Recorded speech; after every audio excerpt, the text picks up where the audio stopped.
বিয়ের আগে তোমার একটা রিলেশন ছিল না? তোমার একটা বয়ফ্রেন্ড ছিল, আমার সাথে লুকালে কেন? একটা মাত্র ছবি দেখে আপনি আপনি বলছেন আমার বয়ফ্রেন্ড ছিল? তো ছেলেটা কে? কেন তোমার সাথে তার ছবি আসবে? সেটা আপনি আমাকে একবার জিজ্ঞেস করতে পারতেন। এখন জিজ্ঞেস করলাম, বলো কি সম্পর্ক ছিল? আমার কারোর সাথে কোনো সম্পর্ক ছিল না। হ্যাঁ, একটা মানুষ ছিল যে কিনা আমাকে অন্য চোখে দেখত, কিন্তু তার মেন্টালিটির কারণে ব্যাপারটা সম্পর্কে যায়নি। আর এটা হয়তো আপনি মেসেজ দেখে বুঝতে পেরেছেন। যাই হোক, এটা তুমি আমাকে আগে বলতে পারতে, আমি তো তোমার কাছে কিছু লুকাইনি। মানুষের সাথে তো আমার কিছু ছিল না, কি বলবো আমি আপনাকে। আর ওর কথা তো আমার মাথায় নেই।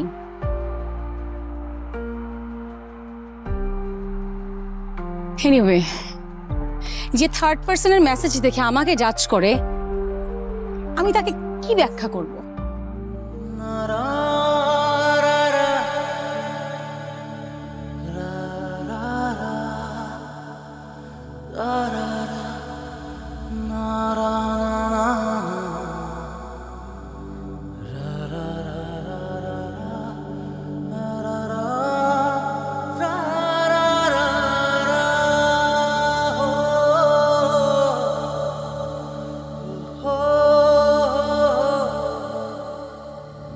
এই মৌ, খাবার কোথায়?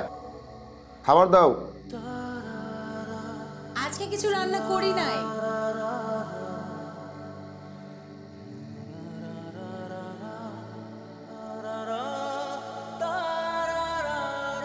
স্যার, কিছু লাগবে? আদি সাহেব, জামাল মিয়া আমাদের এখানে কাজ করছে অনেকদিন যাবত। আমাদের রিসোর্টের যত ইট বালু কংক্রিট উনি সাপ্লাই দেয়। আপনি ওনার বিলটা কেন আটকে রেখেছেন? স্যার, বিল আটকে রেখেছি ব্যাপারটা এরকম না। ওনার বিলে প্রচুর গরমিল, অডিট হোক তারপর ছেড়ে দেব। আরে রাখেন আপনার অডিট ভাই, এই সামান্য বিষয় নিয়ে অডিট করলে হয়?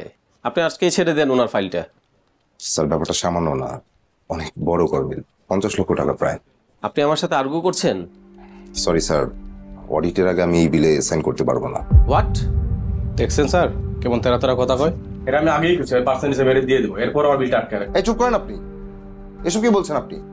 আদি সাহেব একটু থামুন প্লিজ। এসব সামান্য বিষয় নিয়ে কেন ইয়ে করতেছেন? স্যার, আমি পারবো না। দেখুন, আপনি আমার অর্ডার ফলো না করলে আমি আপনাকে ফায়ার করতে বাধ্য হব।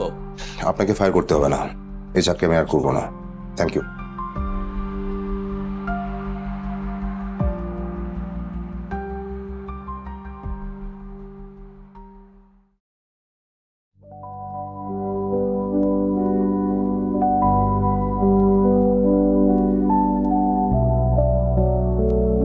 আয় অটো।